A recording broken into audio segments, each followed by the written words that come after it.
мініп қайта одан айырылып, атандың міне енді жаяу болады.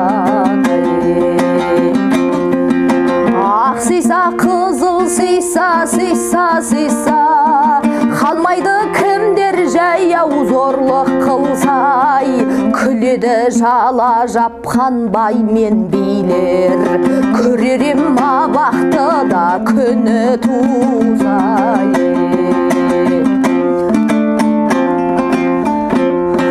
Әй байкем ай назарып, жазықсыз жатсың жазалып, тарихта сен шығарсың сыйға алған ат үшін сұраусыз жатқан қамалып. Ат мінгізсе ақынға бабадан қалған даналық, жомарттық дәстүр далалық. Ат ұрлады дейді ме, бұнысы іс қой балалық. Кімнің ұры екенін мен айтайын, қарашақ еткен қаралық. Нағыз ұры дегенің алтының дұрлап сатқандар, қазнаға жалғыз батқандар, жемқорлықтан жаралып. Нағыз ұры дегенің өмірің дұрлап сатқандар, өмірің дұрлап сатқандар, шетелге сосын қашқандар, жамандықтан нәр алып. Нағыз ұры дегенің басшылардың ішінде миллиардтап жатқан пара алып.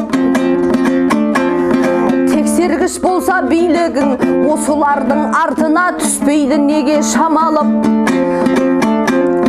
Малғұрлы қалқын көрмейтін, жемқорларды жөні бар тергейтін, ақынға жала жапқанша алғысқа жатқан мал алып. Жағдайы қиын халықтың жұмыссыздық жайлаған, қайыршылар бар қаншама көшенің бойын бойлаған. Ал үкімет шешпей бұларды жала жауып ойнаған, қалтасына ақша түссе болды ғой халық деген қоймадан.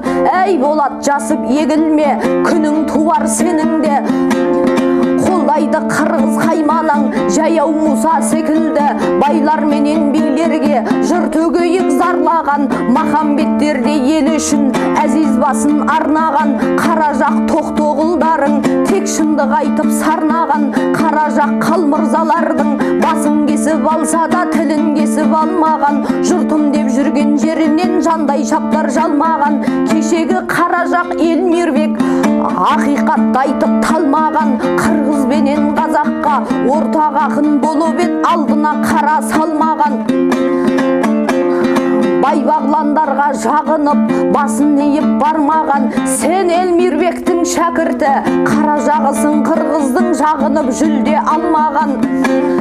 Жұртыңды жырлап жүре бер, көзінен жасы парлаған, қолдай көрсін өзіңді Елмирбектей әз бабаң.